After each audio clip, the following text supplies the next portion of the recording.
이제 지난 시간 이제 2학기 4강 이어서 오늘 5강 진행해 보겠습니다. 지난 시간까지 이제 얘기했던 것 중에 하나가 김영삼 대통령 어떻게 정권을 잡게 되었는가.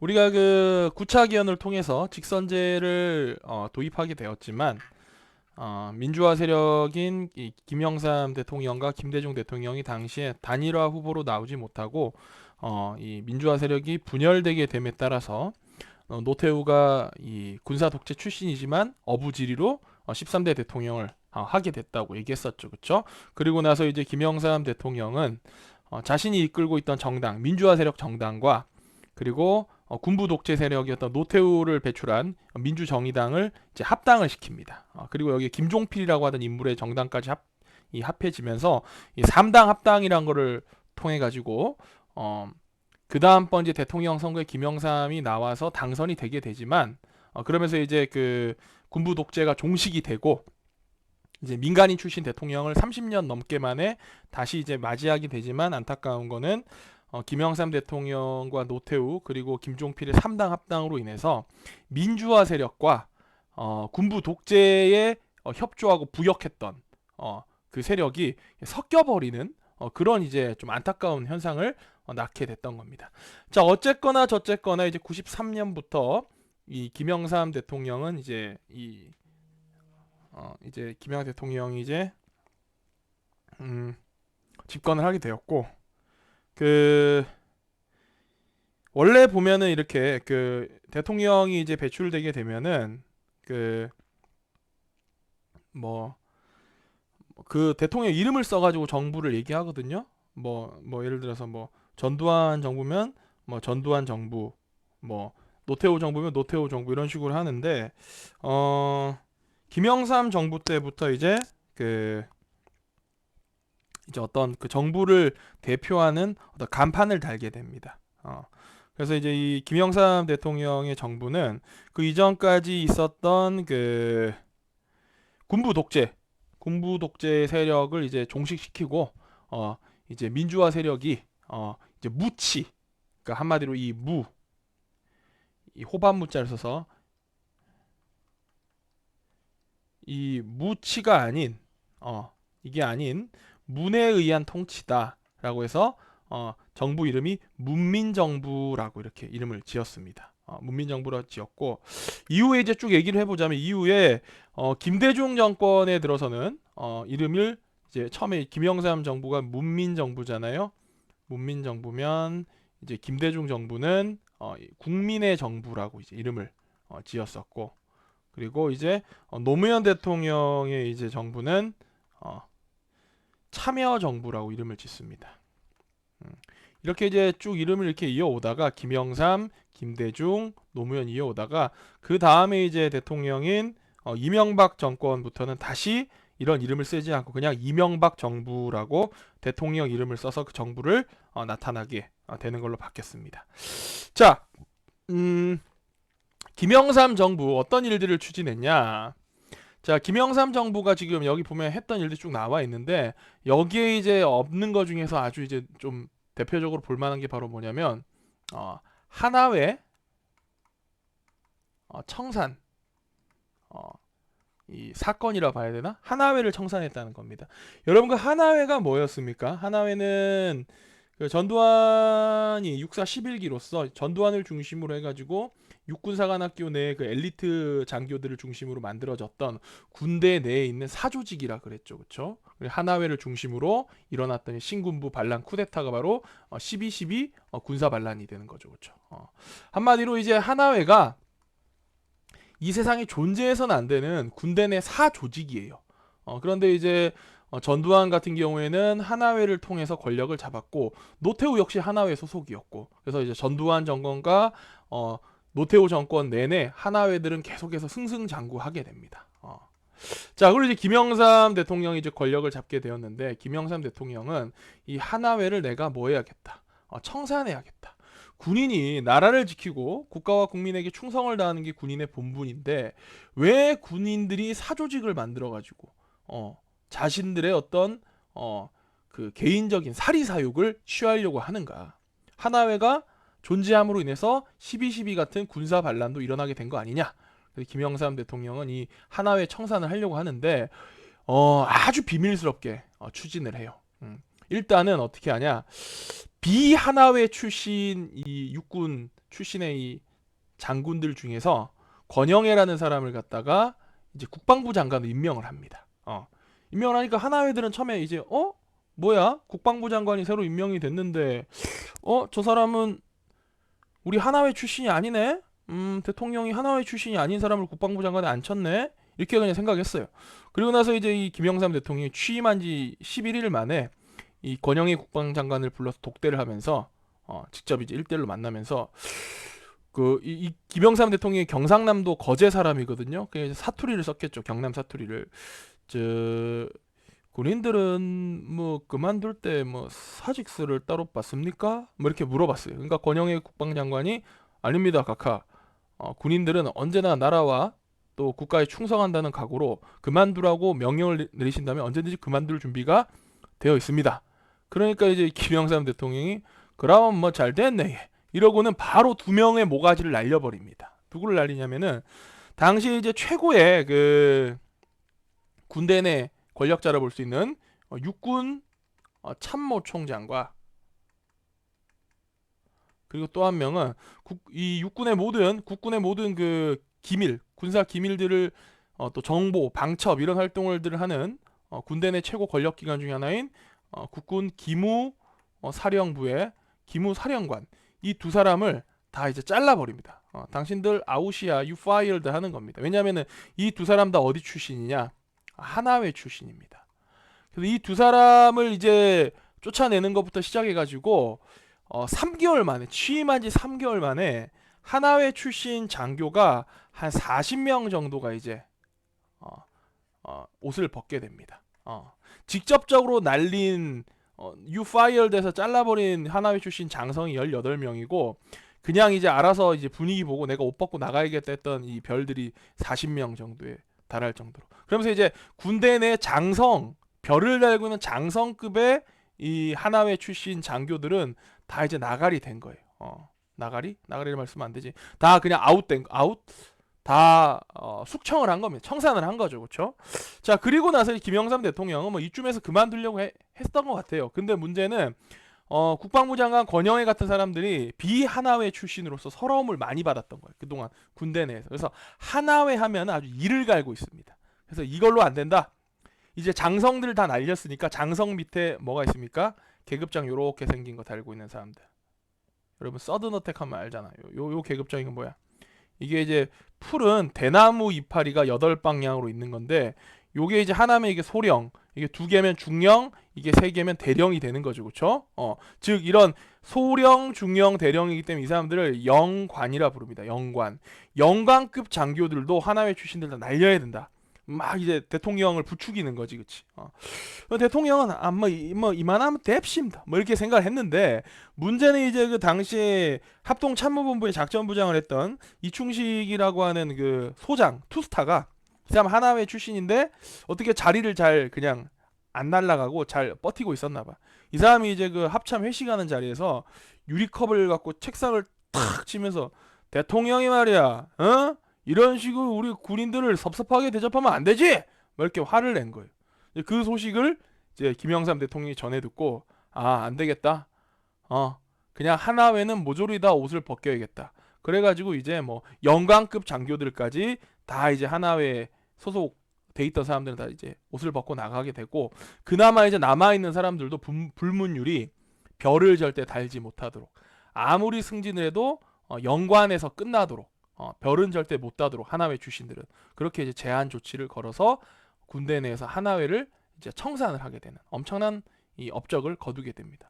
이게 당연한 거죠, 그렇죠? 군인들은 사조직을 만들어서는 안 되는 거였는데 어쨌든 김영삼 대통령이 그 일을 해낸 건데 이게 대단한 거가 왜 대단하냐면 군부 독재를 끝내고 이제 문민정부 민간인 출신의 대통령이 이제 군인 출신이 아닌 사람이 대통령이 됐지만 바로 작년까지는 군부 세력이 대한민국에 이제 대통령도 배출하고 대한민국 권력을 잡고 있던 그런 시절이었어요. 근데 대통령이 갑자기 막 군인들 다 뭐 잘라버린다, 하나회 출신 애들 다 잘라버린다 막 이렇게 하면은 하나회 출신 장교들이 뭘 일으킬 수도 있습니까?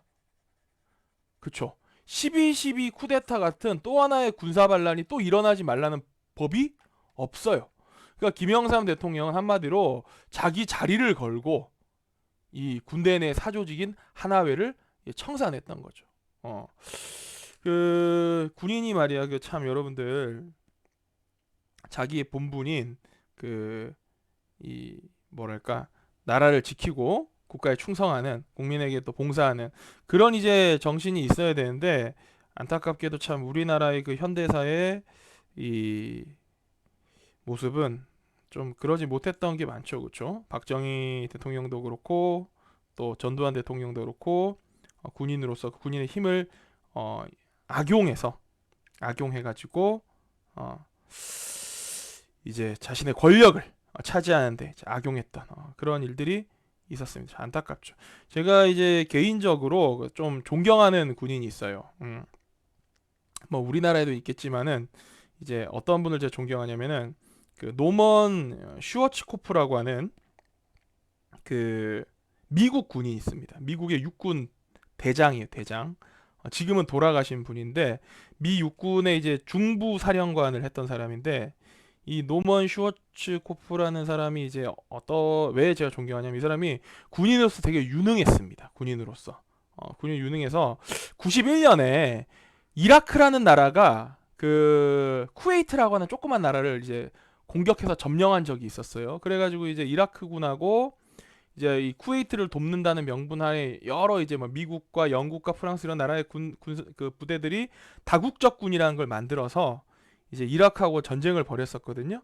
그때 이제 그걸 이제 걸프 전쟁이라 불러요. 걸프 전쟁. 왜 걸프 전쟁이라 부르면 걸프라는 거는 원래 뜻 자체가 만이라는 거죠. 만은 육지가 바다 쪽으로 깊숙이 들어간 건데 우리가 세계지도 그려면 이렇게 인도가 있고 이렇게 가다가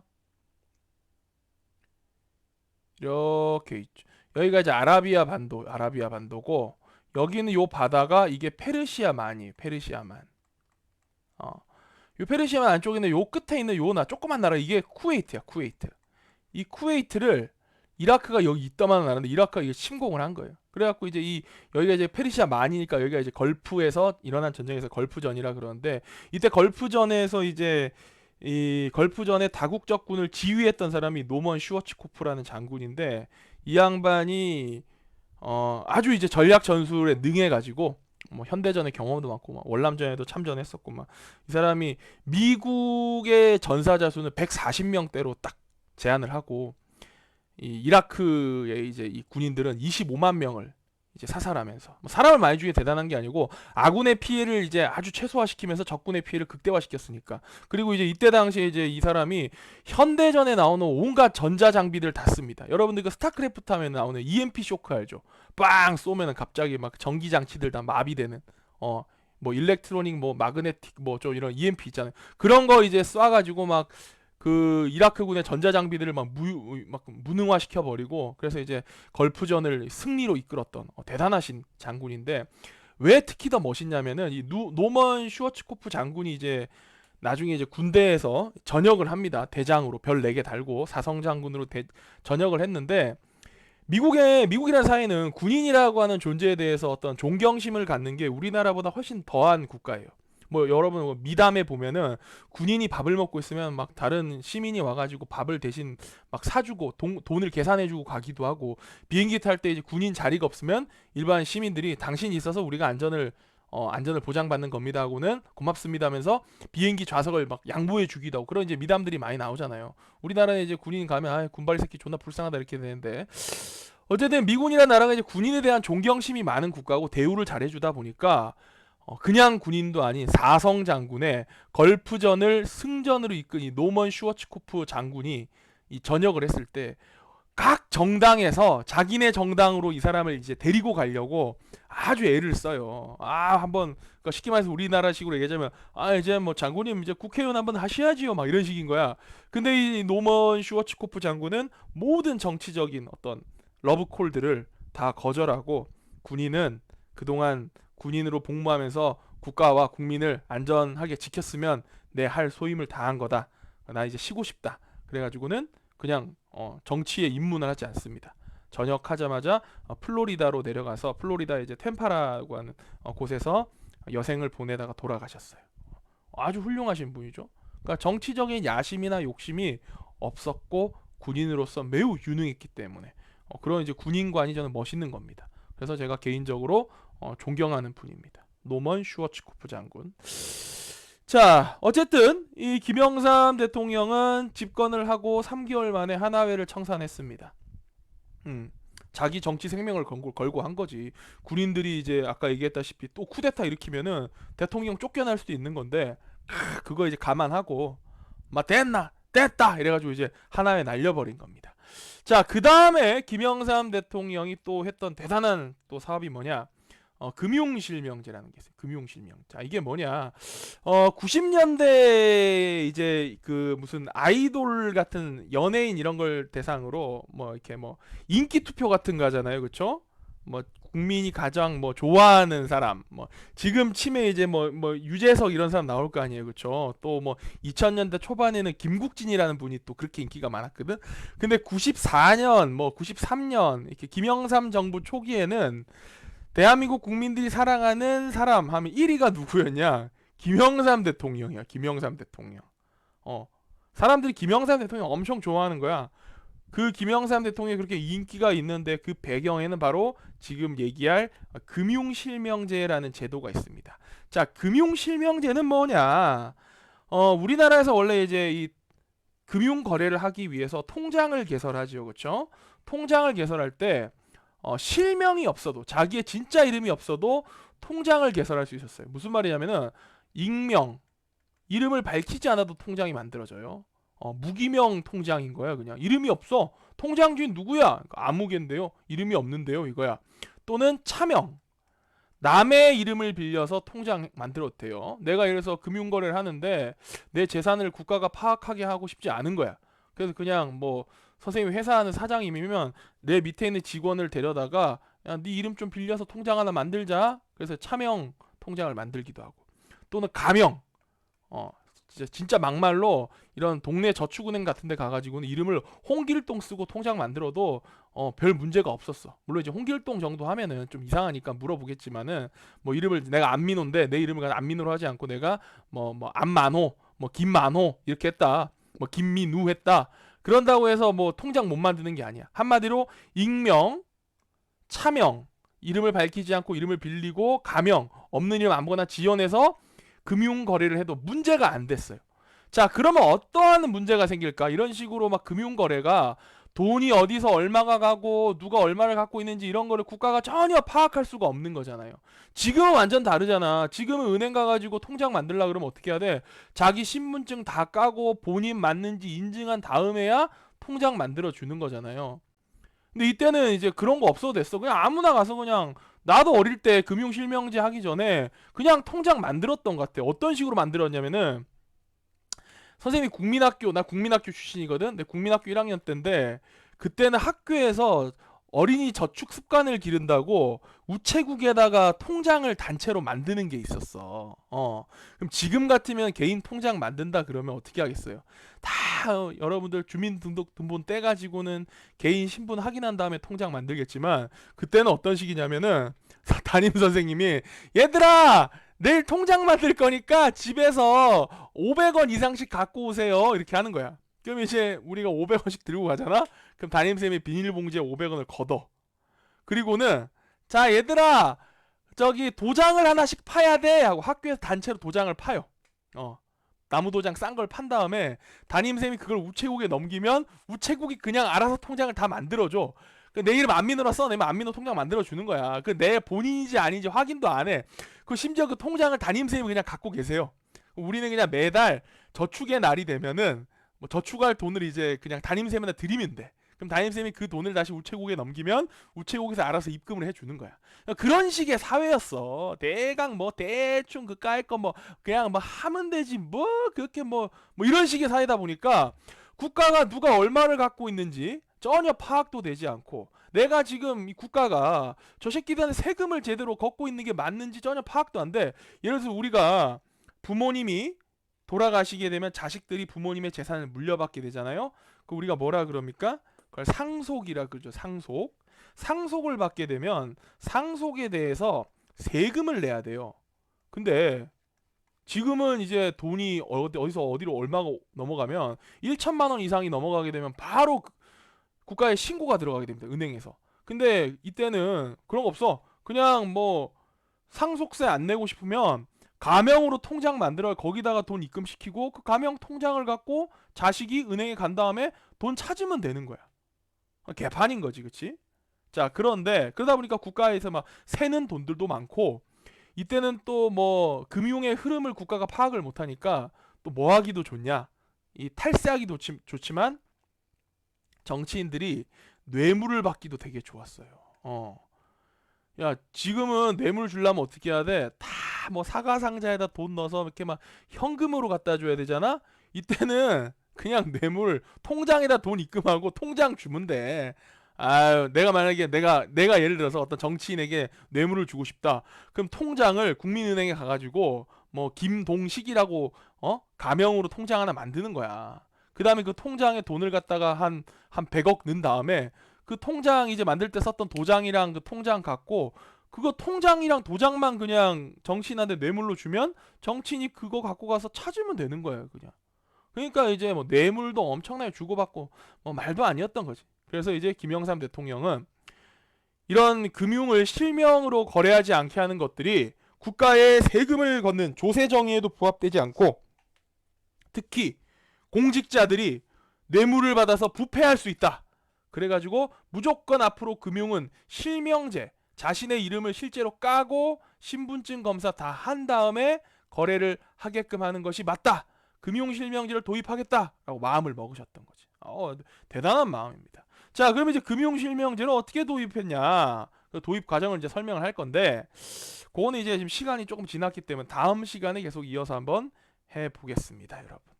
이게 교과서 분량이나 이런 걸로는 이제 얼마 분량이 안 되지만 교과서가 너무 조금밖에 안 다루고 있어. 너무 중요한 내용들인데 우리가 역사를 공부할 때는 옛날의 과거의 내용이 어떤 먼 과거의 내용도 아는 게 그것도 중요하지만 지금 당장 여러분들이 살아가고 있는 이 시대와 얼마 떨어지지 않은 현대사에 대해서 좀 아는 것도 중요한데 이 교과서들이 아무래도 이제 일어나지 얼마 안 된 일들에 대해서 좀 언급하기가 이제 불편하지. 왜냐면은 그래도 좀 시간이 많이 지나고 그 시대에 있었던 사람들이 다 돌아가시고 그래야 좀 역사가 객관적으로 이제 평가도 되고 말하기도 편한데 아직까지 이때 뭐 김영삼 정부에 있었던 사람들 여전히 살아있는 사람들 많고 시간이 많이 지나지 않아서 이 시대의 일들에 대해서 객관적인 어떤 판단이나 평가하기가 좀 어렵다 보니까 교과서가 그런 분량을 되게 조금밖에 설명을 안 해놔요. 제가 어쩔 수 없이 설명을 많이 추가로 하다 보니까 이렇게 진도는 얼마 못 나가는 것 같은데 시간을 많이 잡아먹는 그런 일이 생깁니다. 자, 다음 시간에 이제 금융실명제 얘기를 좀 더 해봅시다. 오늘 여기까지 할게요.